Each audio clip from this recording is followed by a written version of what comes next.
ஓகேங்களா மாஸ்டர்?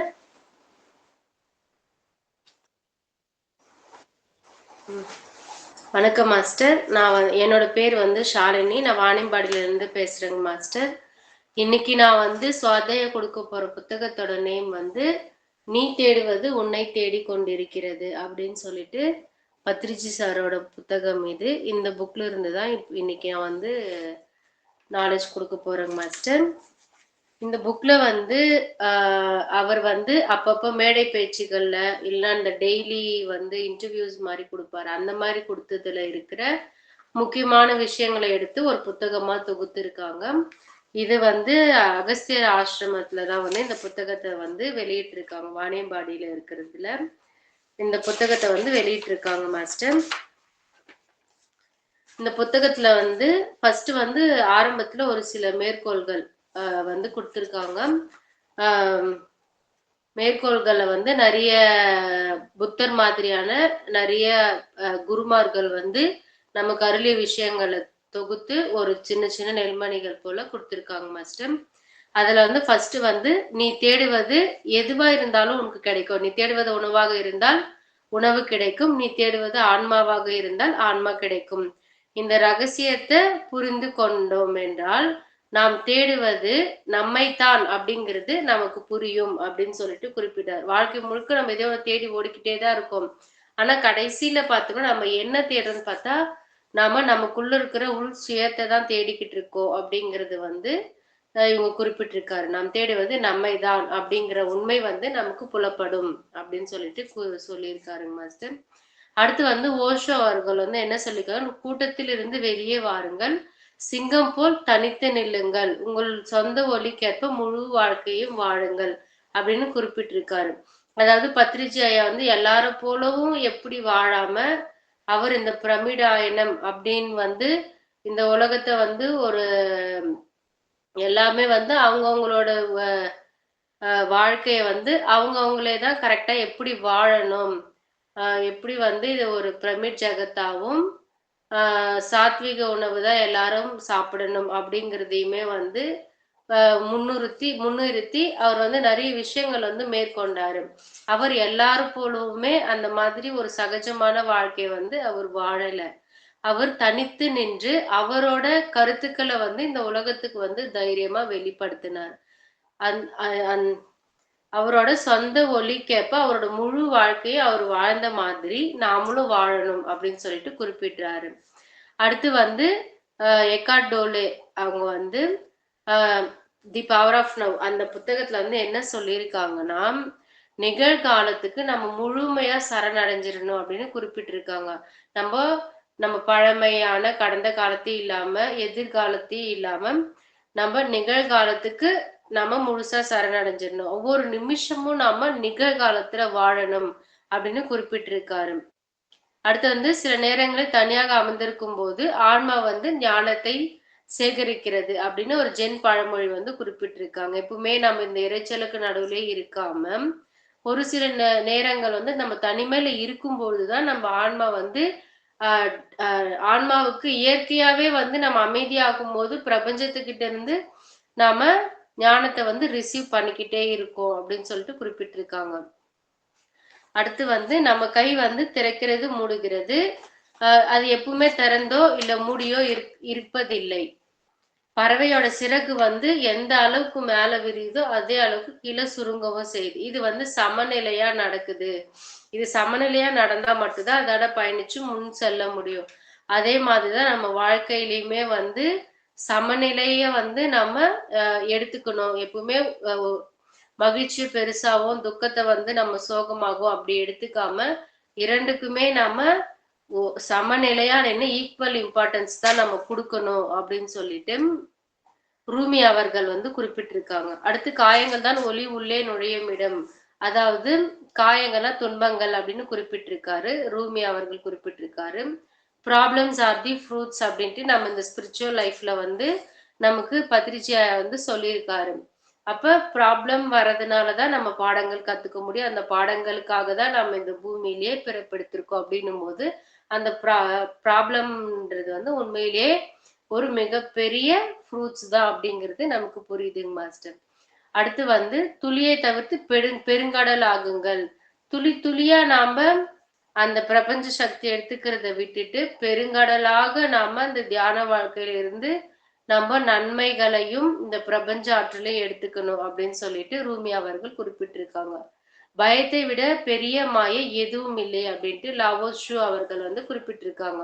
இந்த உலகத்திலே இருக்கக்கூடிய ஒரு மிகப்பெரிய மாயை, அந்த பயம்ங்கிறது உண்மையா அந்த இடத்துல இருக்கக்கூடிய விஷயம் இல்ல, நம்ம மனதளவுல உருவாக்கக்கூடிய ஒரு விஷயம். அப்ப இதுதான் உலகத்திலே மிகப்பெரிய ஒரு மாயை அப்படின்ட்டு குறிப்பிட்டிருக்காரு.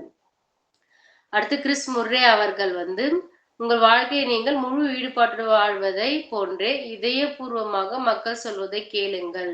எல்லாருமே வந்து நம்ம சொல்றதை கேட்க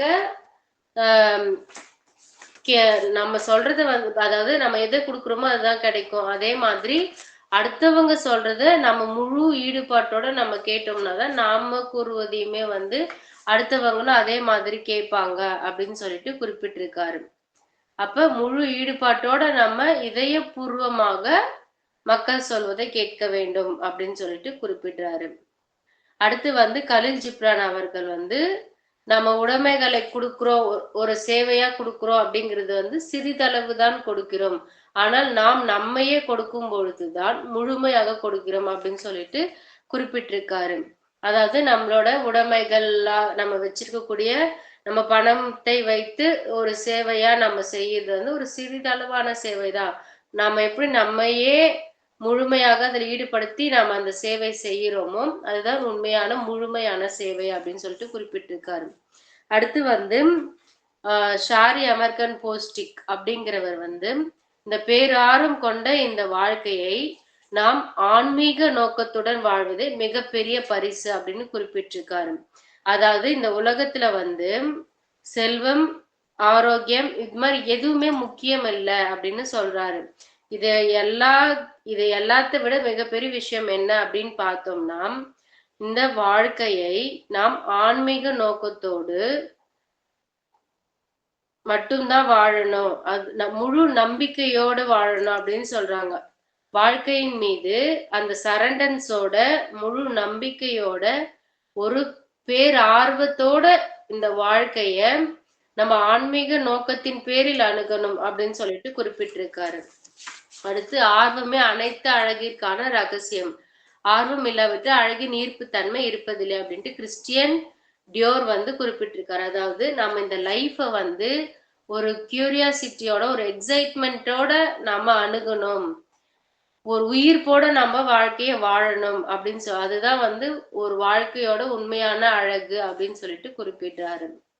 அடுத்து வந்து ஐசக் நியூட்டன் வந்து என்ன சொல்லியிருக்காருன்னா, நான் இந்த உலகத்துக்கு எவ்வாறு காட்சி அளிக்கிறேன் அப்படிங்கிறது எனக்கு தெரியாது, ஆனா எனக்கு வந்து ஒரு சிறுவன் வந்து பெருங்கடலுக்கு முன்னாடி நின்னுட்டு அங்க இருக்கிற கூழாங்கற்கள்ல பளபளப்பான கற்களை வந்து தேடிக்கிட்டு இருக்க, ஆனா எனக்கு முன்னாடி இந்த உண்மை என்னும் பெருங்கடல் வந்து மொத்தமும் எனக்கு முன்னால் கண்டுபிடிக்கப்படாமல் அப்படியே இருக்கிறது அப்படின்னு சொல்லிட்டு குறிப்பிட்டிருக்காரு.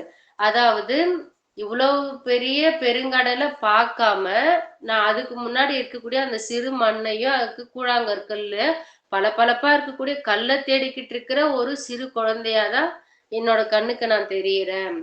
அந்த அவ்வளோ பெரிய உண்மையை நான் பார்க்க தவறிட்டேன், ஒண்ணுமில்லாத இந்த சிறிய விஷயத்த நான் பெருசா நினைச்சு பார்த்துக்கிட்டு இருக்கேன் அப்படின்னு வந்து ஐசக் நியூட்டன் வந்து குறிப்பிட்டிருக்காங்க. அடுத்து வந்து நமக்கு நேரம் இருக்கிறது அப்படின்றதுனால அடுத்தவங்களோட வாழ்க்கையை வந்து நாம வாழக்கூடாது. அதாவது அடுத்தவங்க கூறக்கூடிய அந்த கருத்தின் பேரில் நாம் வாழ்க்கையை வாழ்ந்து நம் வாழ்க்கை வீணடிக்க கூடாது அப்படின்னு சொல்றாங்க. நமக்கு நம் உள்ளுணர் வந்து வழிகாட்டிக்கிட்டே இருக்கும், அதை கேட்டு நம்ம போகணுமே தவிர அடுத்தவங்களோட கருத்துக்கு வந்து இம்பார்ட்டன்ஸ் கொடுத்து அவங்களுக்காக நம் வாழ்க்கையை நாம் வாழக்கூடாது. ஏன்னா நம்ம உள்ளுணர்வுக்கு நாம எதுக்காக பிறந்திருக்கோம், நாம என்னவா ஆக போறோம் எல்லாமே நம்ம உள்ளுணர்வுக்கு தெரியும். அதுக்கு முக்கியத்துவம் கொடுத்து அதன் பின்னால் நாம பயணிக்காம அடுத்தவங்களோட எண்ணங்களுக்கும் கருத்துக்களுக்கும் முக்கியத்துவம் கொடுத்தோம்னா அப்ப அவங்களோட பார்வையின் பேர்ல தான் நாம வாழ்க்கையை வாழ்றோம் அப்படிங்கிறது அர்த்தம் அப்படின்னு சொல்லிட்டு ஸ்டீவ் ஜாப்ஸ் வந்து குறிப்பிட்டிருக்காரு. அடுத்து வந்து நம்ம வாழ்க்கையில வந்து யாரு சந்திச்சாலுமே அவங்களுக்கு வந்து நாம நன்றியோட இருக்கணும் அப்படின்றாங்க. ஏன்னா நம்ம சந்திக்கிற ஒவ்வொரு பர்சனுமே நமக்கு ஏதோ ஒரு பாடத்தை கத்துக் கொடுக்கறதுக்காக தான் இந்த ஜென்மத்துல இந்த நாள் நம்ம கூட பயணிக்கிறாங்க. அப்ப நம்ம பார்க்கக்கூடிய ஒவ்வொரு நபருக்குமே நாம நன்றி சொல்லிக்கிட்டே இருக்கணும். நன்றி உணர்வோடவே அவங்கள அணுகணும் அப்படின்னு சொல்லிட்டு ரூமி அவர்கள் குறிப்பிட்டிருக்காங்க. அடுத்து தற்செயல் நிகழ்வுகள் என்பது கடவுளின் தேர்ந்தெடுக்கப்பட்ட வழியாகும். அதாவது இண்டிகேஷன்ஸ் நமக்கு லைஃப்ல வந்து ஒரு தியானிகளா இருக்கும் பட்சத்துல நமக்கு வந்து நெக்ஸ்ட் ஸ்டெப் என்னங்கிறது ஒரு இண்டிகேஷனா இந்த இயற்கையிலிருந்து நம்ம ரிசீவ் பண்ணிக்கிட்டே இருப்போம். இது வந்து கடவுளால் தேர்ந்தெடுக்கப்பட்ட ஒரு வழி அப்படின்னு சொல்லிட்டு ஐன்ஸ்டீன் வந்து குறிப்பிட்டிருக்காருங்க மாஸ்டர். அடுத்து வந்து எக்கார்ட் டோலே வந்து நீங்கள் வானத்தை போன்றவர்கள், அங்கே மேகங்கள் வருவதும் போவதும் ஒரு நிகழ்வே. நாம இந்த பறந்து விரிந்த வானத்துக்கு சமமானவங்க. அங்க பல நபர்கள், பல சூழ்நிலைகள், பல நிலைப்பாடுகள் எல்லாமே வந்து வருவதும் போவதும் ஒரு சிறிய நிகழ்வு மட்டும்தான். ஆனா அங்க பறந்து விரிந்திருக்கிற அந்த வானம் தான் நிலையானது. நான் ஆன்மா என்னும் உண்மையே நிலையானது. மீதி எல்லாமே அங்க ஒரு ஒரு நிமிட நிகழ்வுகள் மட்டும்தான் அப்படின்னு சொல்லிட்டு குறிப்பிட்டிருக்காரு. அடுத்து வந்து தியானத்தால் என்ன பண்ண அடைந்தீர்கள் அப்படின்னு புத்தரை கேட்டப்ப அவர் நான் எதையும் பெறவில்லை, ஆனா எனக்குள் இருந்த கோபம், கவலை, மனசோர்வு, பாதுகாப்பின்மை உணர்வு, முதுமை மற்றும் மரணம் பற்றிய அனைத்து பயங்களையும் இழந்தேன் அப்படின்னு சொல்லிட்டு புத்தர் அவர்கள் வந்து குறிப்பிட்டிருக்காங்க. அடுத்து வந்து நம்முள் இருப்பதை ஒப்பிடும்போது நமக்கு முன்னால் இருக்கிறதும் நமக்கு பின்னால் இருப்பதும் ஒரு மிக சிறிய விஷயமாக கருதப்படுகிறது அப்படின்னு சொல்லிட்டு ஓடபிள்யூ வேஹாம்ஸ் அப்படிங்கறது வந்து குறிப்பிட்டிருக்காரு.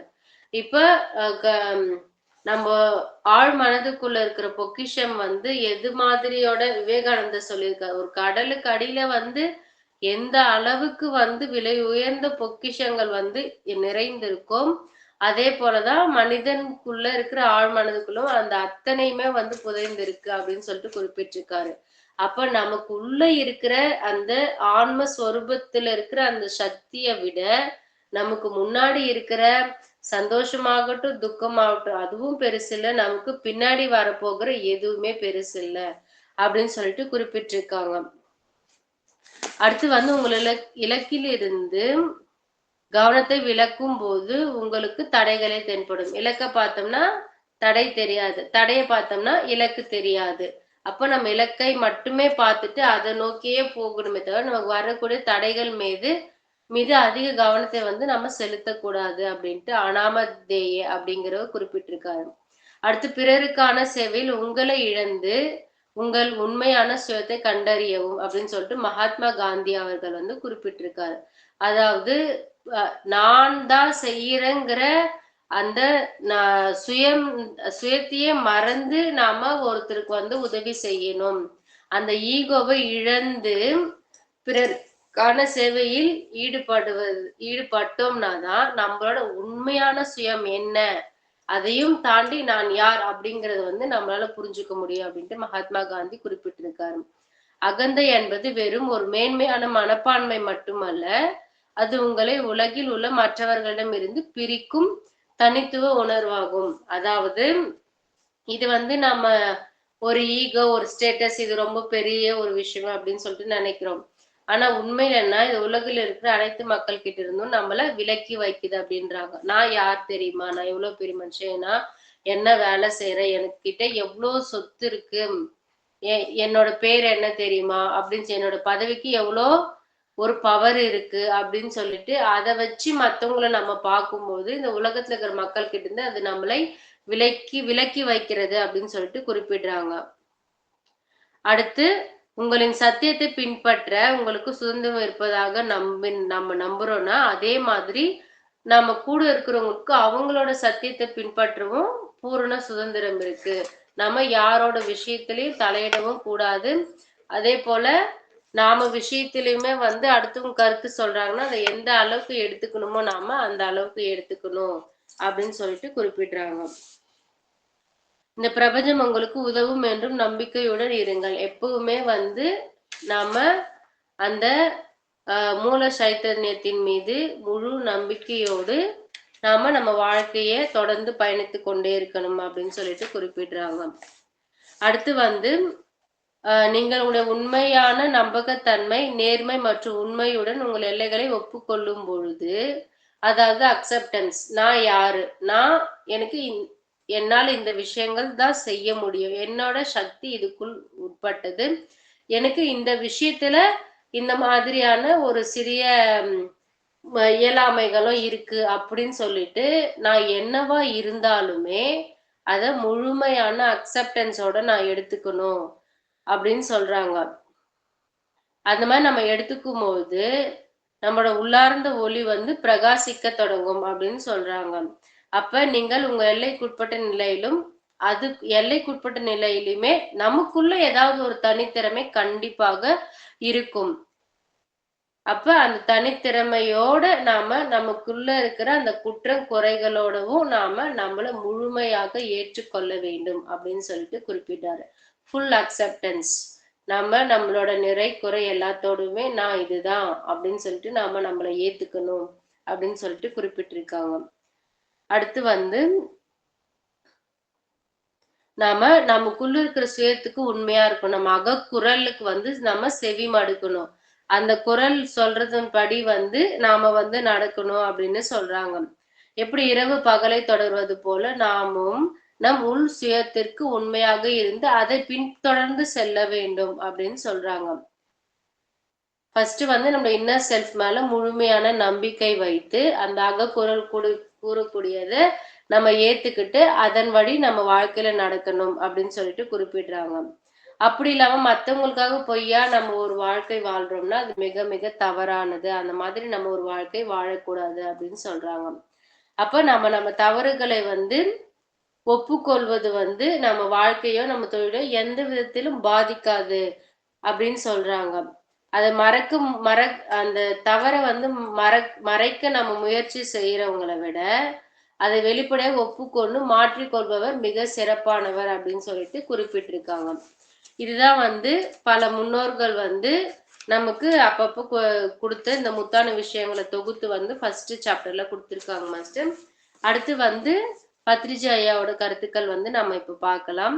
இதுல வந்து ஃபர்ஸ்ட் டாபிக் வந்து விழிப்புணர்வு நம்முடைய தேர்வு அப்படின்னு சொல்லியிருக்காங்க.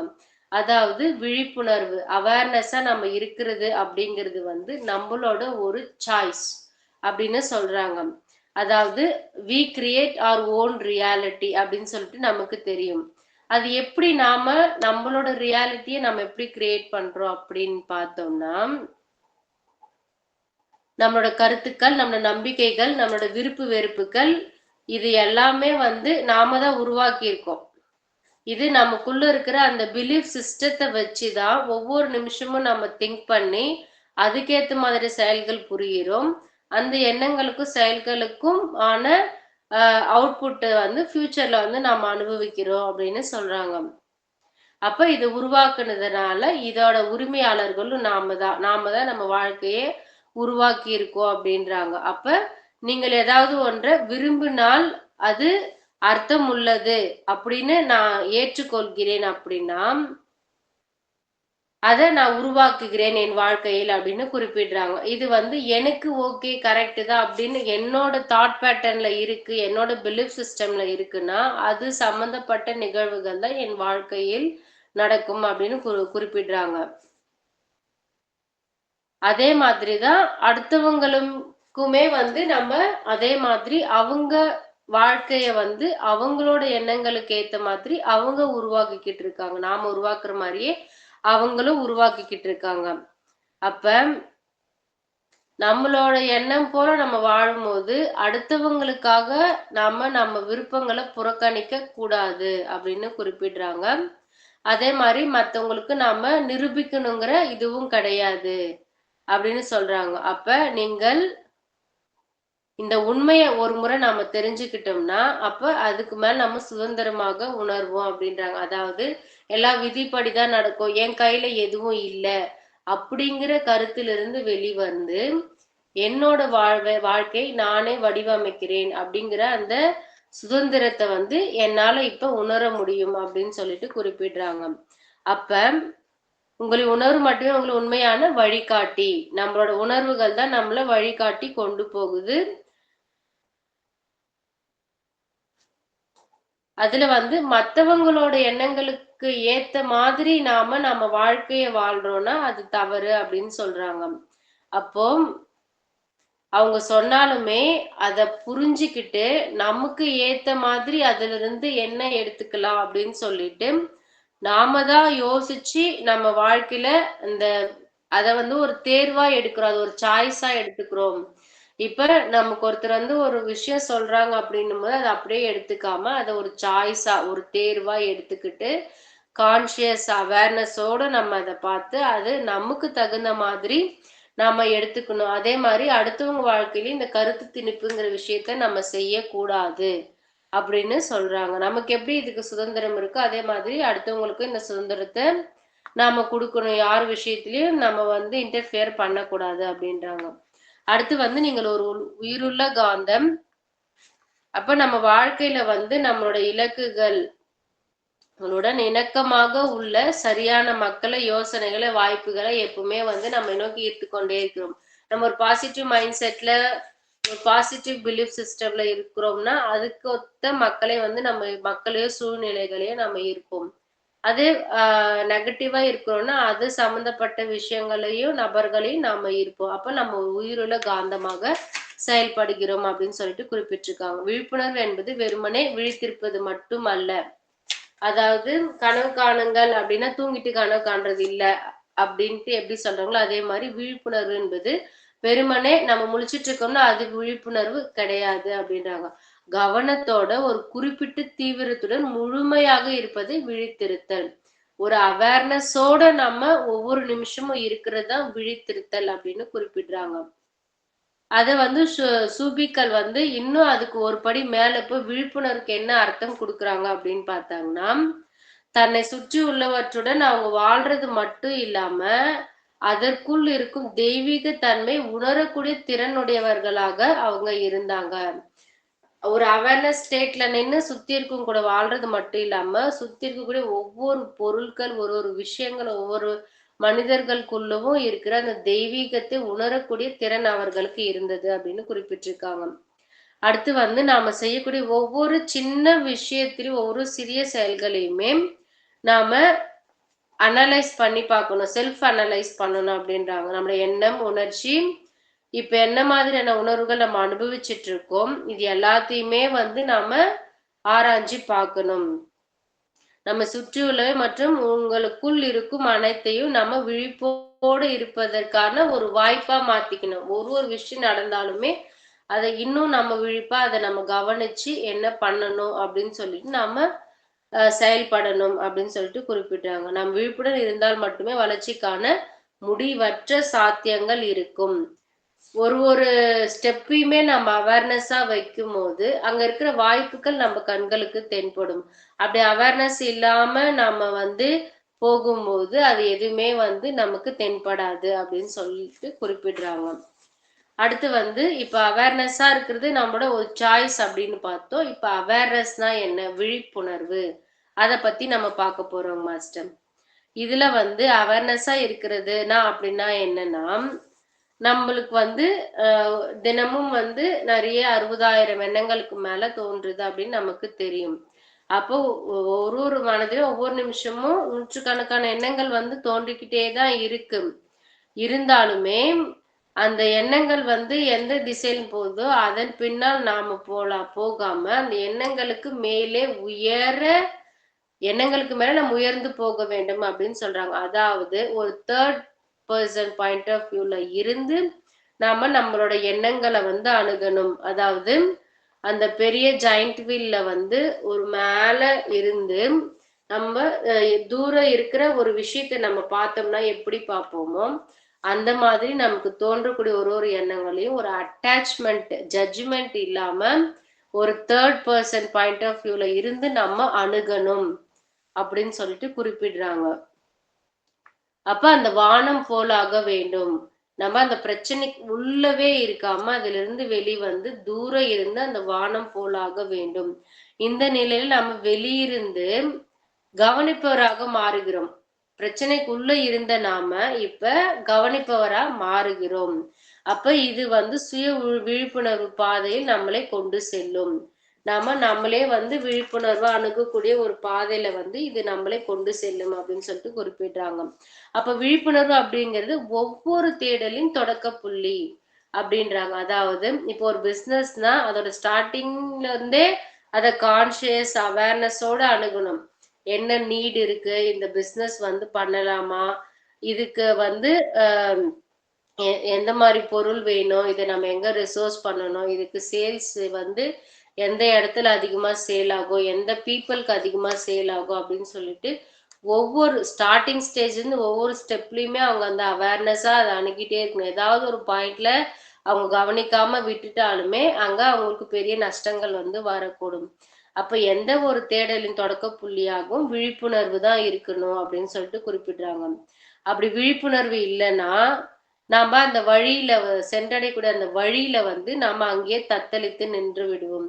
அதாவது இந்த விழிப்புணர்வு தான் ஒரு லைட் ஹவுஸ் மாதிரி. லைட் ஹவுஸ் எப்படி கப்பலுக்கு வழிகாட்டி செல்றதுக்கு வழிகாட்டுதோ அதே மாதிரி நம்ம அவேர்னஸா இருந்தா மட்டும்தான் இந்த வாழ்க்கை என்னும் நதியில நம்ம போகக்கூடிய ஓடம் வந்து கவனத்தோட செலுத்தினா மட்டும்தான் முன்னோக்கி கரெக்டான பாதையில செல்லும். அப்படி இல்லைன்னா கவனிக்காம விட்டுட்டோம்னா ஏதாவது சுழல்ல போய் அது மாட்டிக்கும் அப்படின்னு சொல்றாங்க. அப்ப விழிப்புணர்வு நாம் செல்ல வேண்டிய திசையிலிருந்து விலகுவதை மாற்றி முன்னோக்கி செல்ல ஒரு தெளிவான ஒரு பாதையை காட்டுகிறது அப்படின்னு குறிப்பிடுறாங்க.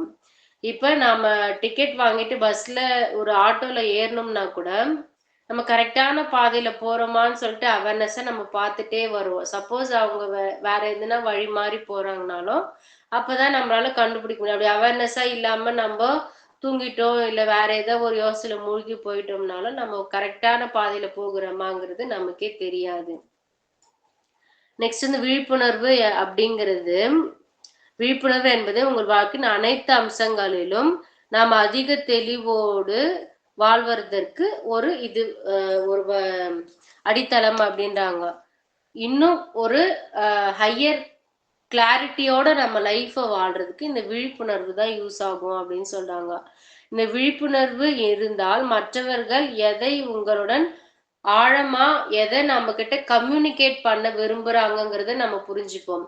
இப்போ ஒருத்தர் வந்து நம்ம கிட்ட சண்டை போட்டு, இப்போ ஒரு பாஸ் இருக்காங்க, அவங்க சண்டை போட்டுட்டே இருக்காங்க அப்படின்னும் போது அத ஒரு சண்டையா நம்ம எடுத்துப்போம். அதே ஒரு அவேர்னஸோட நம்ம அது அணுகும்போது அவங்க உண்மையிலே நம்ம கிட்ட இருந்து என்ன எதிர்பார்க்கறாங்க அப்படிங்கிறது வந்து நமக்கு புரிய ஆரம்பிச்சிடும். அப்ப நாம அதை செஞ்சோம்னா அந்த சண்டைங்கிறது அங்க இல்லாம போயிடும். அப்ப இது விழிப்புணர்வோடு இருக்கிறதுக்கும் இல்லாம இருக்கிறதுக்கும் இதுதான் வித்தியாசம். விழிப்புணர்வு இல்லைன்னா என் மேல ஏதோ பர்சனல் வெஞ்சன்ஸ் இருக்கு அவங்களுக்கு, அதனாலதான் அந்த மாதிரி பிஹேவ் பண்றாங்க அப்படின்ட்டு நம்ம நினைப்போம். அதே விழிப்புணர்வோடு இருக்கிறோம்னா அவங்களுக்கு ஏதோ ஒரு விஷயம் நம்ம கிட்ட செட் ஆகல.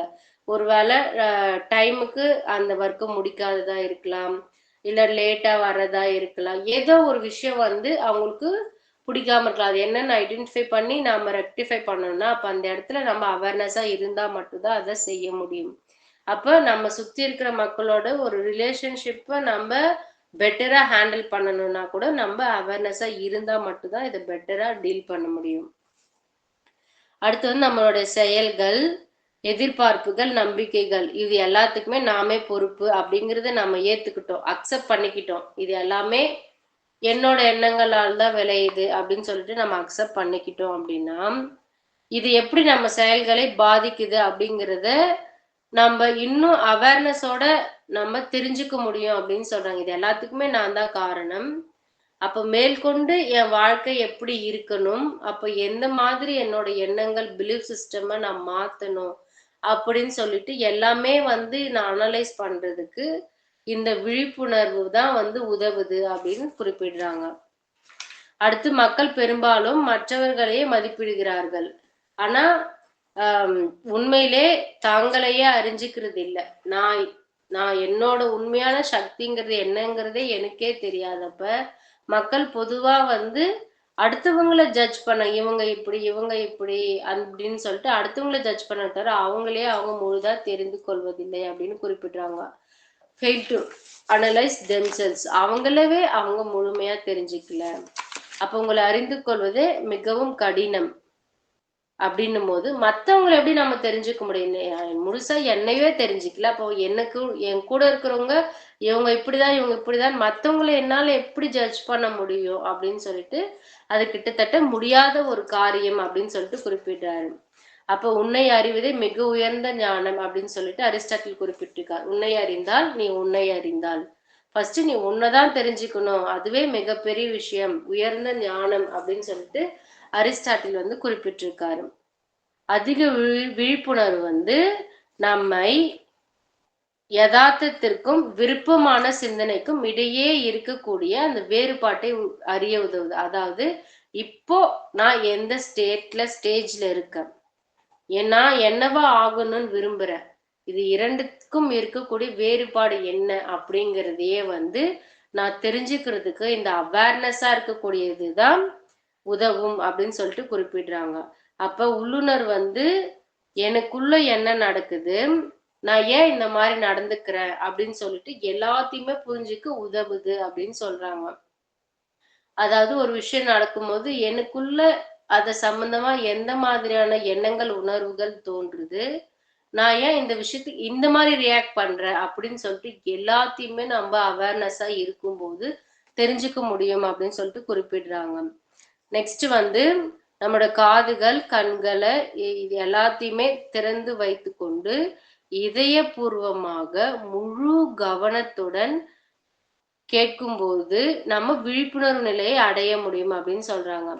அதாவது இந்த விழிப்புணர்வு நிலையை நம்ம எப்படி இந்த மாதிரி அவேர்னஸா இருக்கிறோம்னா நமக்கு இவ்வளோ பெனிஃபிட்ஸ் இருக்கு. அப்போ இது எப்படி நம்ம அடைய முடியும் அப்படின்னு பார்த்தோம்னா நம்மளோட 5 சென்சஸை வந்து ஷார்பன் பண்ணோம்னா நம்மளோட அவேர்னஸ் ஸ்டேட்டை வந்து நம்ம இன்னுமே இன்க்ரீஸ் பண்ண முடியும். அதாவது நம்ம கண்களால பார்க்கிறோம், காதுகளால் கேட்கிறோம், மூக்கால ஸ்மெல் பண்றோம், தொடு உணர்ச்சி எல்லாமே இருக்கும். இந்த 5 சென்சஸை வந்து நம்ம அப்சர்வ் பண்ணக்கூடிய விஷயங்களை வந்து இன்னும் கீனா இன்னும் டீப்பா நம்ம வந்து அப்சர்வ் பண்ண ஸ்டார்ட் பண்ணோம்னா அது மூலியமா நம்மளோட இந்த அவேர்னஸ் ஸ்டேட்டை நம்ம இன்க்ரீஸ் பண்ணிக்கலாம் அப்படின்னு சொல்லிட்டு குறிப்பிடுறாங்க.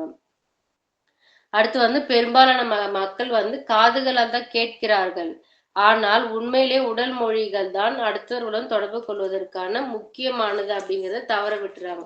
காதால அந்த ஒரு அட்டென்ஷனா அவேர்னஸா அவங்க என்ன சொல்ல வராங்கன்றத முழுதா நம்ம கேட்காம அவங்க சொல்லக்கூடிய அந்த வார்த்தைகளை வெறும் காதுகளை மட்டும்தான் கேட்கிறோம். ஆனா அவங்க உண்மையா அவங்க என்ன நினைக்கிறாங்கிறத அவங்க உடல் மொழிகள் மூலமா தான் எக்ஸ்பிரஸ் பண்றாங்க. அதை முழுமையா அவேர்னஸா நம்ம கவனிக்கணும் அப்படின்னு குறிப்பிடுறாங்க.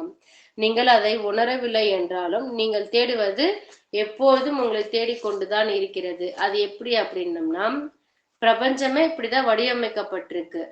நம்ம நிதானமாக மற்றும் விழிப்புணர்வோடு தெளிவாக இருக்கிற பொழுது அதோட நம்மளோட விருப்பமும் நிலையாக இருக்கும்போது நீங்கள் எந்த எதிர்பாராத உதவியையும் ஈர்க்கிறீர்கள்.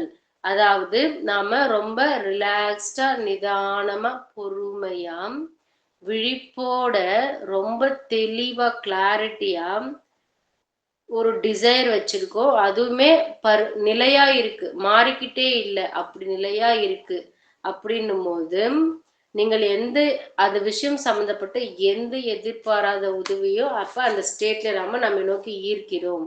நான் எதை தேடுறேனோ அதுதான் என்ன தேடிக்கிட்டு இருக்கு அப்படின்னு சொல்லிட்டு குறிப்பிடுறாங்க. நாம் அனைவரும் கடந்த கால சுமைகளை சுமப்புறதோட எதிர்கால சிந்தனைகளாலும் ஆக்கிரமிச்சிருக்கோம். எப்பவுமே வந்து ஒரு பெரிய மூட்டையை நம்ம சுமந்துட்டு இருக்கோம். அந்த மூட்டையில என்ன இருக்குன்னு பார்த்தோம்னா ஒண்ணு கடந்த காலத்தோட சுமைகள் கவலைகள் இருக்கு, அதெல்லாம் எதிர்காலத்தோட கற்பனைகள் சிந்தனைகள் அது சம்பந்தப்பட்ட அந்த பயங்கள் நிறைந்த ஒரு மூட்டையை நம்ம எப்பவுமே சுமந்துக்கிட்டே இருக்கும். இது நிகழ்காலத்திலிருந்து நம்மை திசை திருப்புகிறது அப்படின்னு குறிப்பிடுறாங்க. நம்முடைய பல பிரச்சனைகள் இதிலிருந்து தான் தொடங்குது. ஏன்னா நம்ம பிரசன்ட்லயே இல்லை. இந்த பழைய மூட்டைகளையும் எதிர்காலம் பய மூட்டைகளையும் நம்ம ஒரு பேர்டன் மாதிரி ஒரு நம்ம கை விலங்கு மாதிரி நம்ம அதை சுமந்துக்கிட்டே இருக்கோம். நிகழ்காலத்தில் நம்ம வாழணும் போது இதுதான் பிரச்சனைகளை உருவாக்குகிறது அப்படின்னு சொல்றாங்க. இதனால வந்து என்னெல்லாம் நடக்குதுன்னா நம்மளோட உருவாக்க திறன், அதாவது நம்மளோட கிரியேட்டிவ் திறன் வந்து குறையுது. இது நாளடைவுல நம்மள ஒரு டிப்ரெஷன் ஸ்டேட்டுக்குள்ள கொண்டு போகுது. நம்மளுக்கு வந்து நம்மளோட இது மாதிரிலாம் இருக்கிறதுனால எஃபிஷியன்ட்டா ஒர்க் பண்ண முடியுதுல்ல. நம்ம டிப்ரெஷன் ஸ்டேட்ல போயிட்டோம். நம்மளுக்கு ஆற்றல் குறைபாடு ஏற்பட்டுடுச்சு. அ எதையுமே கிரியேட்டிவா நம்மளால பண்ண முடியல. அப்படின்னும்பொழுது, அது டோட்டலாவே நம்ம புரிந்து கொள்ளும் திறன், அந்த அண்டர்ஸ்டாண்டிங் கெப்பாசிட்டி, நம்மளோட ஞாபக சக்தி, பகுத்தறிவு, இது எல்லாத்தையுமே வந்து தடை செய்கிறது அப்படின்னு குறிப்பிட்டிருக்காங்க. அப்ப இந்த சுமைகளை நம்ம சுமக்கும்போது நம்ம வாழ்க்கையே வந்து மொத்தமாக பாதிக்கப்படுகிறது. அப்போ ஒவ்வொரு நாளும் ஒரு சில நிமிடங்கள் இயற்கையுடன் இணைந்திருங்கள் அப்படின்னு குறிப்பிடுறாங்க. இயற்கை நமக்காக பல செய்திகளை வச்சிருக்கு. நம்மளோட நல்ல எண்ணங்களை குழப்பமானவற்றிலிருந்து பிரிப்பதற்கு இந்த பயிற்சி உதவும்.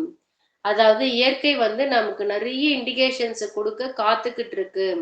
அத நம்ம கேட்டோம்னாலே, நமக்கு பல செய்திகள் வந்து அது குடுத்துக்கிட்டே இருக்கும்.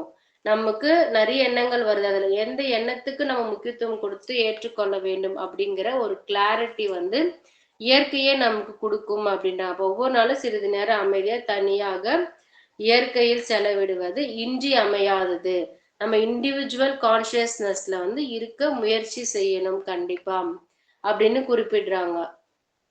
இப்ப இந்த இயற்கை வந்து நமக்கு இண்டிகேஷன்ஸ் குடுக்குதுன்னும்போது, அது இப்ப ஒரு உதாரணமா வந்து அதிகமான மரப்பொருள் சம்மந்தப்பட்ட ஒரு விஷயங்கள்ல வந்து நம்ம ஈடுபடுறோம். இல்ல மரப்பொருள் சம்மந்தப்பட்டு ஏதோ ஒரு பிரச்சனைகளோ, ஏதோ ஒண்ணு வந்துட்டே இருக்கு அப்படின்னா, அது என்ன இண்டிகேட் பண்ணும்னா, மரம் அது அப்படிங்கிறது வந்து இயற்கை. ஆ செடி கொடிகள். அது வந்து எனக்கு யார் என்ன குடுக்குறாங்கன்னு பார்க்காது. ஆனா, அது வந்து எல்லாருக்குமே வந்து சரிசமமா குடுத்துக்கிட்டே இருக்கும். அந்த கொடுக்கும் தன்மை. அப்ப நாமளும் அதுலருந்து என்ன பாடம் கத்துக்கணும்னா, நம்ம அதிகமாக வந்து கொடுப்பதற்கு முயற்சிக்க வேண்டும் அப்படிங்கிற பாடத்த வந்து நம்ம எடுத்துக்கணும். அதேபோல இந்த உடலும் பஞ்சபூதங்களால் ஆனது. இப்ப சப்போஸ் வந்து மூட்டு வலிங்கிற பிரச்சனை வந்து வருது அப்படின்னா, அப்ப அது என்ன இண்டிகேட் பண்ணுதுன்னா, முன்னேற்ற குறைபாடு. பொதுவா ஒரு 40 ஏஜ் வந்துருச்சுன்னா, அவங்களுக்கு மூட்டு வலி இயற்கையாவே வந்துரும்ன்ட்டு ஒரு எண்ணமே இருக்கு. அப்ப அங்க எதனால அது வருதுன்னா, அங்க பொறுப்புகள்லாம் முடிஞ்சு அவ்வளோதான் லைஃப். இதுக்கப்புறம் இப்படியே இருந்துட்டா போதுங்கிற ஒரு எண்ணம் வந்து வந்துருது. அப்ப அதுதான் வந்து அங்க முட்டி வலியா வந்து வெளிப்படுது. அப்ப நாம நெக்ஸ்ட் ஸ்டெப் ஃபர்தர் ஸ்டெப் வச்சு வாழ்க்கையில முன்னோக்கி நெக்ஸ்ட் ஃபர்தர் என்னன்னு போக ஆரம்பிச்சோம்னா, அந்த வலியிலேருந்து நம்ம இந்த மாரி இயற்கை வந்து நமக்கு நெறைய இண்டிகேஷன்ஸ் மூலமா நமக்கு வந்து உணர்த்த காத்துக்கிட்டு இருக்கு. அப்ப இயற்கையோட நம்ம டைம் ஸ்பெண்ட் பண்ணும்போது, தியானம் செய்யும்பொழுதும் வந்து, நாம இந்த மாதிரியான அந்த இண்டிகேஷன்ஸ புரிஞ்சு, இந்த பாடங்கள நாம கத்துக்கலாம் அப்படின்னு சொல்லிட்டு குறிப்பிட்டிருக்காரு. அடுத்து வந்து தியானம். தியானம் பத்தி வந்து இப்ப ஃபர்ஸ்ட் வந்து என்ன பார்த்தோம்னா நம்ப அவேர்னஸ் விழிப்புணர்வுங்கிறது ஒரு தேர்வு. நம்ம எப்படி அவேர்னஸா இருக்கலாமா வேணாமாங்கிறத நாம தான் தேர்ந்தெடுத்துக்கிறோம் அப்படின்னு பார்த்தோம். அடுத்து அவேர்னஸா இருக்கிறது எப்படி? அதனோட பலன்கள் என்ன? அப்படி அவேர்னஸா இல்லாம நம்ம கடந்த காலத்திலேயோ, எதிர்கால சுமைகளையோ சிக்கிக்கிட்டு இருந்தோம்னா, அதோட பலன் என்னவா இருக்கும்? அந்த அவேர்னஸ் எப்படி நம்ம பிராக்டிஸ் பண்றது அப்படிங்கறத அந்த சாப்டர்ல பார்த்தோம். அடுத்து வந்து தியானம். தியானம்னா என்ன அப்படின்னு வந்து இந்த சாப்டர்ல குறிப்பிட்டிருக்காரு. கண்டினியூ பண்ணட்டுங்களா மேம்? நீங்க ரெடி பண்ணிருந்தா பண்ணுங்க கொஞ்ச நேரம். ஓகே. தியானம் இல்ல தினமும் தியானம் செய்ய தொடங்குங்கள் அப்படின்னு குறிப்பிட்டிருக்காங்க. தியானம் வந்து என்ன பண்ணுதுன்னா, நம்மளோட உள் மற்றும் வெளி உலகிற்கு ஒரு பாலமாக இருக்குது. இன் அண்ட் அவுட்டர் வேர்ல்டுக்கு ஒரு பிரிட்ஜ் மாதிரி செயல்படுது அப்படின்னு குறிப்பிட்டிருக்காரு. அப்போ ஒரு முறை நாம வந்து அந்த கம்ப்ளீட்னஸ் வந்து ஃபீல் பண்ணிட்டோம்னா, அப்ப தானாகவே நாம பிரசன்ட்ல இருக்க ஆரம்பிச்சிருவோம் அப்படின்னு சொல்லிட்டு குறிப்பிட்டிருக்காரு. தியானம் அப்படிங்கிறது என்ன? உண்மையிலே என்னன்னு பார்த்தோம்னா, எதுவுமே செய்யாம இருக்கிறது தான் தியானம். அதாவது எந்த செயலோ, எந்த எண்ணமோ, எந்த உணர்ச்சிகளோ இல்லாம வெறுமனே நாம நம்மளை பார்ப்பது தான் தியானம். அதாவது ஒன்றுமே செய்யாமல் இருப்பதை ஒரு மரியாதைக்குரிய விஷயமாக தோற்றுவிப்பது தான் தியானத்தில் இருக்கக்கூடிய ஒரு நல்ல விஷயம் அப்படின்னு சொல்லிட்டு குறிப்பிட்டிருக்காரு. அடுத்து வந்து நம்மளோட மனம் வந்து ஒரு கணம்னாலும் முழுமையான அமைதியில இருக்க முடிந்தால் அதுவும் தியானமாக கருதப்படும். அதே போல நம்ம உறங்கும் பொழுதும் நம்ம எச்சரிக்கையோட அந்த அவேர்னஸோட நம்ம தூங்க முடிந்தால் அதுவுமே வந்து கான்சியஸ் ஸ்லீப் நம்மளால தூங்க முடிஞ்சா அதுவுமே வந்து தியானமாக கருதப்படும் அப்படின்னு சொல்லிட்டு குறிப்பிட்டிருக்காரு. அடுத்து வந்து ஒரு சூறாவளி காற்று அடிக்குதுன்னா அதுக்கு உள்ள அதோட மையத்துக்கு போய் பார்த்தோம்னா அங்க அமைதி தான் இருக்கும் அப்படின்னு சொல்லிட்டு அந்த பலமான காற்றுக்கு நடுவுல அமைதி தான் இருக்கும். அதே போல நம்ம சுற்றி என்ன விஷயங்கள் நடந்தாலுமே நமக்கு உள் சுயமானது எப்பவுமே வந்து என்ன இன்சிடென்ட்ஸ் நடந்தாலுமே அது அமைதியாகவும் சமநிலையாகவும் இருக்க வேண்டும். நம்ம இன்னர் செல்ஃப் வந்து பீஸ்ஃபுல்லாக வந்து இருக்கணும் அப்படின்னு சொல்லிட்டு குறிப்பிட்டிருக்காங்க. அடுத்து வந்து நீங்கள் என்ன செய்தாலும் அதில் முழுமையா ஈடுபடணும். கம்ப்ளீட் இன்வால்மெண்டோட தான் நம்ம எந்த ஒரு விஷயத்தையுமே செய்யணுங்கிறதா இதுல இருக்கக்கூடிய ஒரே விதி. எந்த ஒரு ஏதோ ஒரு நல்ல அமைதியான இடத்துல அமர்ந்து நம்ம கவனிக்க முயற்சி செய்வதுதான் இதில் இருக்கக்கூடிய ஒரு எளிமையான வழி அப்படின்னு சொல்லிட்டு குறிப்பிடுறாங்க. அப்ப தியானம் செய்யறதுக்கு என்ன பண்ணணும்னா நாம அமைதியான ஒரு இடத்துல அமர்ந்து நாமே கவனிக்க முற்பட வேண்டும் அப்படின்னு சொல்லிட்டு குறிப்பிடுறாங்க. கம்ப்ளீட் இன்வால்மெண்டோட தான் நம்ம எந்த ஒரு விஷயத்த செய்யும் போது அதுவுமே தியானமாக கருதப்படும். மைண்ட்ஃபுல்னஸ் அதுவுமே தியானம் தான் அப்படின்னு சொல்லிட்டு குறிப்பிடுறாங்க. அடுத்து வந்து இப்ப நாமே கவனிக்க முயற்சி செய்ய வேண்டும் அப்படின்னு சொன்னாங்க. இதுதான் வந்து ஒரு எளிமையான வழி அப்படின்னு குறிப்பிட்டாங்க. இப்ப அதுல வந்து ஃபர்ஸ்ட் வந்து முதல்ல வந்து உடல் மற்றும் அதோட அசைவுகள் மேல வந்து நம்ம உடல் மேலேயோ இல்ல உடலோட அசைவுகள் மேலேயோ வந்து நம்ம கவனம் வைக்கணும். இதுதான் வந்து தியானத்துக்கான முதல் பாதை. இதான் எளிமையான வழி அப்படின்னு சொல்றாங்க. அப்போ உடல் மேல் கவனம் வைக்கணும் போது நம்ம சுவாசத்தின் மீது கவனம். இது மிக மிக மிக ஒரு எளிமையான ஒரு விஷயம். அப்ப அந்த சுவாசத்தின் மீது நம்ம கவனம் வைக்க வைக்க வைக்க நம்ம ஆழ்மனதில் ஏற்படும் அசைவுகள் வந்து குறைய தொடங்குகிறது. அப்ப சுவாசத்தை கவனிக்கும் பொழுது உங்கள் உடலோடவும் இணைந்திருக்க முடியுது. எண்ணங்களோட இடைவிடாத அந்த இரைச்சல் இருந்து விடுபட்டு மனமும் அமைதி அடைகிறது அப்படின்னு குறிப்பிடுறாங்க. அப்ப மூச்சு கவனிக்கும் பொழுது ஆழ்நிலையில இருக்கிற அசைவுகள் குறைய தொடங்குவதோடு மட்டுமல்லாமல் நம்ம உடலோட இணைஞ்சிருக்கிறோம். அது மட்டும் இல்லாம இடைவிடாத இந்த இரைச்சல் இருந்தும் நம்ம மனம் வந்து அமைதி அடையவும் இது உதவுகிறது அப்படின்னு குறிப்பிடுறாங்க. இரண்டாவதா வந்து எண்ணங்கள் பற்றிய விழிப்புணர்வு. இப்ப ஃபர்ஸ்ட் வந்து மூச்சின் மீது கவனம் பார்த்தோம். அப்ப எண்ணங்கள் வந்து குறையுது அப்படின்னு பார்த்தோம். நம்ம உடலோடவும் நம்ம கனெக்ஷன்ல இருக்கும். இரண்டாவது விஷயம் என்னன்னு பார்த்தோம்னா நம்மளுக்கு எந்த மாதிரியான எண்ணங்கள் வருதுன்னு எண்ணங்கள் மீது ஒரு விழிப்புணர்வு ஏற்படுகிறது. அவேர்னஸ் இன் தாட்ஸ். இது வந்து இரண்டாவது. மூன்றாவது வந்து அந்த எண்ணங்களுக்கு பின்னால் இருக்கக்கூடிய உணர்வுகளை நாம உற்று நோக்கணும், கவனித்து பார்க்கணும் அப்படின்றாங்க. இது கொஞ்சம் சிக்கலானது. மற்ற இரண்டை போல இது எளிதான ஒரு விஷயம் இல்லை. ஏன்னா உணர்வுகள் அப்படிங்கிறது வந்து ஒரு நுட்பமான ஒரு விஷயம் அப்படின்னு சொல்றாங்க. அப்ப இந்த 3 நிலைகள்லையும் நம்ம தெரிஞ்சுக்கிட்டோம் அப்படின்னா நம்மளோட லைஃப் ப்ராசஸ்ல வந்து ஒரு ஸ்டெப் நம்ம இம்ப்ரூவ் ஆகியிருக்கோம் அப்படின்னு அர்த்தம் அப்படின்ட்டு குறிப்பிட்டாரு. அப்ப தியானம் வந்து ஆனந்தத்துக்கு வழிவகுக்குது.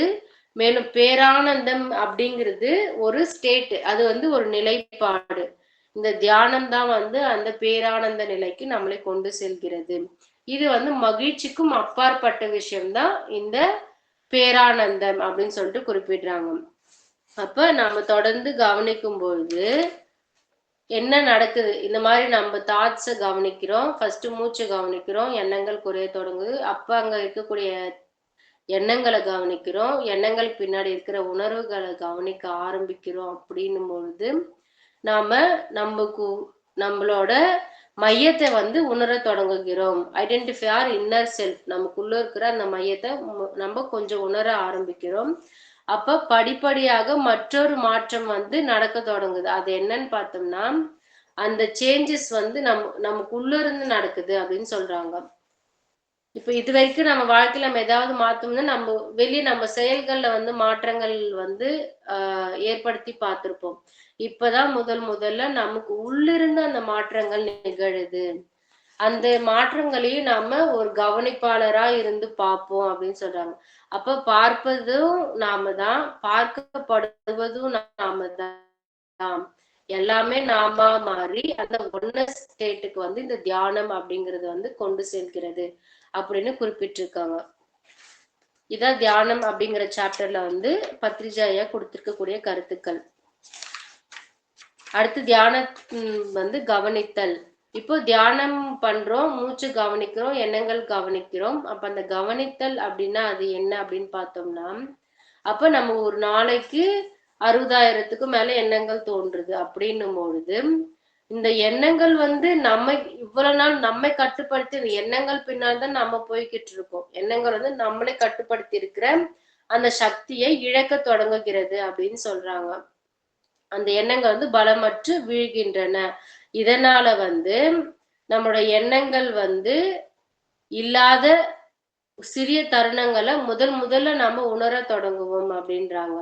அப்படின்னா இதுக்கப்புறம் வந்து என்னோட எண்ணங்கள் வந்து பயன்படுத்த முடியாதா அப்படிங்கிறது அர்த்தம் கிடையாது. ஆனால் உங்கள் மனம் இனி உங்களை பயன்படுத்த முடியாது. நாம மனதை பயன்படுத்த முடியாதுன்னா நம்மளோட மனம் வந்து நம்மை பயன்படுத்த முடியாது அப்படின்றாங்க. அதாவது நம்மளோட எண்ணங்கள் மீதும் நம் மனதின் மீதும் அதிகாரத்தை நாம் பெற்றுக்கொள்கிறோம். இதுக்கு முன்னாடி வந்து மனம் போன போக்கில் எண்ணங்கள் பின்னாடி நாம போயிட்டு இருந்தோம். இப்ப அந்த மனதையும் அந்த எண்ணத்தையும் கையாளக்கூடிய சக்தி வந்து நமக்கு கிடைக்குது அப்படின்னு சொல்லிட்டு குறிப்பிடுறாங்க. அப்ப நம்ம ஆழ்ந்து சென்றோம் என்றால் அந்த எண்ணத்தை ஒருவன் வந்து எப்படி பார்க்கிறான் என்று ஆச்சரியப்பட தொடங்குவோம். இதுக்கு முன்னாடி அந்த எண்ணத்துக்குள்ள மூழ்கி இருந்தோம். இப்ப அந்த எண்ணத்துக்கு மேல இருந்து அந்த எண்ணம் என்ன அப்படிங்கிறத நம்ம நோட்டீஸ் பண்றோம். அதாவது கவனிப்பவர் யார், கவனிக்கப்படுபவர் யார், எல்லாமே ஒன்றுதான்ற நிலைக்கு போயிட்டு அந்த கம்ப்ளீஷன் முழுமை நிலையை அடைகிறோம் அப்படின்னு குறிப்பிடுறாங்க. இந்த இடத்துல வந்து இருமைத்தன்மை, உலகில் வந்து இந்த இருமைத்தன்மை இருக்கு.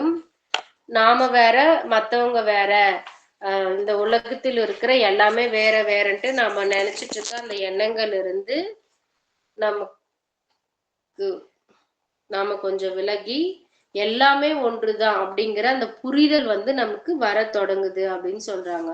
நாம ஒரு விழித்தெழுந்தவர் ஆகும் அப்படின்னு சொல்லிட்டு குறிப்பிடுறாங்க. இதை புரிந்து கொள்ள நாம வந்து இந்த தியானத்தை அனுபவிக்க வேண்டும். இதோட பலன்கள் வந்து பல்கி பெருகிறதுனால மேலும் மேலும் இதை செய்ய நாமளே வந்து விருப்பப்படுவோம் அப்படின்னு சொல்லிட்டு குறிப்பிட்டிருக்காரு. உங்க ஸ்கிரீன் சைடா போயிருக்குமா?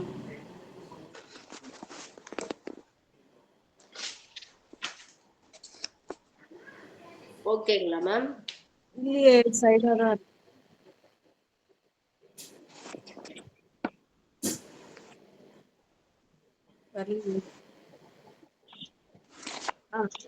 ஓகே. திரும்ப அதே மாதிரி ஆயிடுச்சு.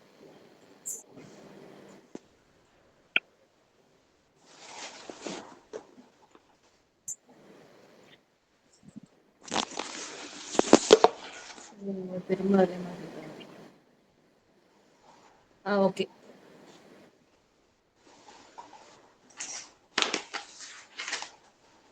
நெக்ஸ்ட் வந்து தியானம் வந்து வணிகத்தில் தியானம். இப்போ தியானம்னா என்ன, தியானத்தில் கவனிக்கிறதுனா என்ன, கவனிக்கும் போது என்ன நிகழுதுன்னு பார்த்தோம்.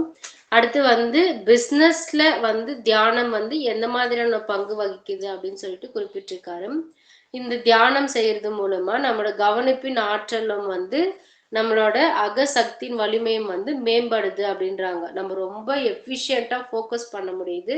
அது மட்டும் இல்லாம நம்மளோட இன்னர் ஸ்ட்ரென்த், ஒரு பிஸ்னஸ்க்கு இது ரொம்ப ரொம்ப தேவையான ஒரு விஷயம். என்ன நடந்தாலுமே நம்ம அந்த ஃபெய்த்தை விடாம நம்ம அந்த பாதையில போய் விழுந்தாலும் எழுந்தாலும் பயணித்துக்கிட்டே இருந்தால்தான் ஒரு சிறிது காலம் கழித்து அதுல ஸ்டடியா நிக்க முடியும். அதுக்கு வந்து நமக்கு இன்னர் ஸ்ட்ரென்த் அப்படிங்கிறது ரொம்ப ஒரு முக்கியமான விஷயம். இதுக்கு வந்து நமக்கு தியானம் வந்து உதவுது அப்படின்றாங்க.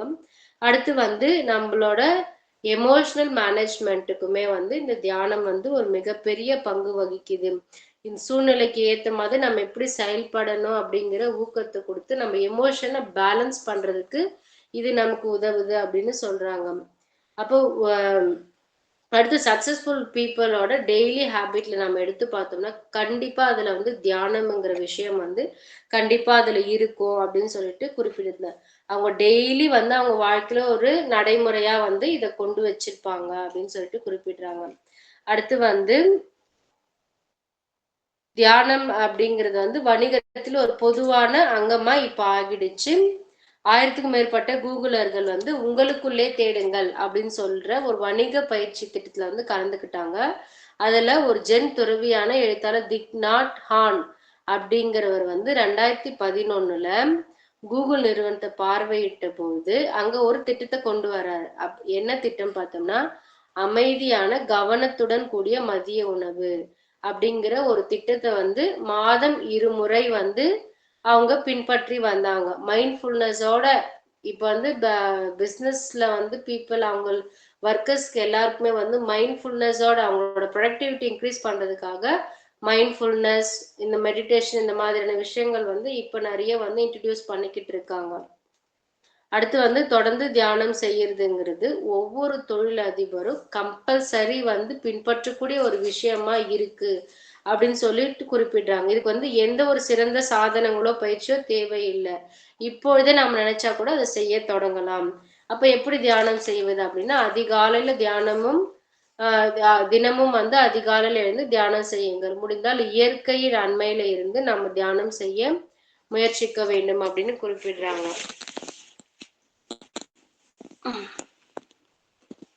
மாஸ்டர் ஒரே நிமிஷம்.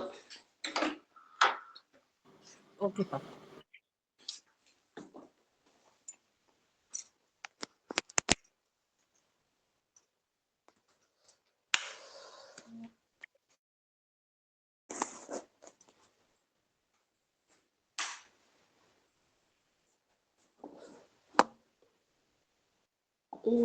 சார்ஜ் காலி ஆயிடுச்சுங்க மாஸ்டர். சார்ஜ் வந்துரும்னு பார்த்தேன், 1% ஆயிடுச்சு.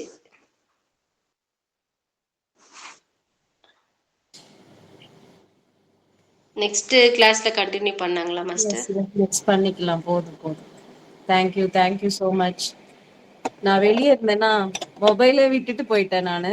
அதான் எனக்கு ஃபர்ஸ்ட்ல ஜாயின் பண்ண முடியல. Thank you so much. நான் வரலனாலும் அழகா கிளாஸ் வந்து எடுத்துட்டு போனீங்க வேணி மேடம். எல்லாருக்கும் தேங்க்யூ. ராஜேஸ்வரி மேடம் இருக்கீங்களா? பேசுங்க. Yes ma'am. ரொம்ப அழகா சொன்னாங்க. நாம் என்ன தேடுறோமோ அதுதான் நம்மளை தேடிட்டு இருக்குன்ட்டு. ஸோ அது கரெக்டா வந்து எடுத்து சொன்னாங்க. ரொம்ப அழகா இருந்தது மேம் சொல்றது. ரொம்ப அருமையா இருந்தது. Thank you thank you ma'am. Shalini madam அழகா பேசுவாங்க. அவங்க வாய்ஸே வந்து கணீர்னு இருக்கும். அவங்க பேசுறதும் வந்து நல்லா இருக்கும். அண்ட் பிஎம்சில சொல்லியிருந்தேனே மேடம்.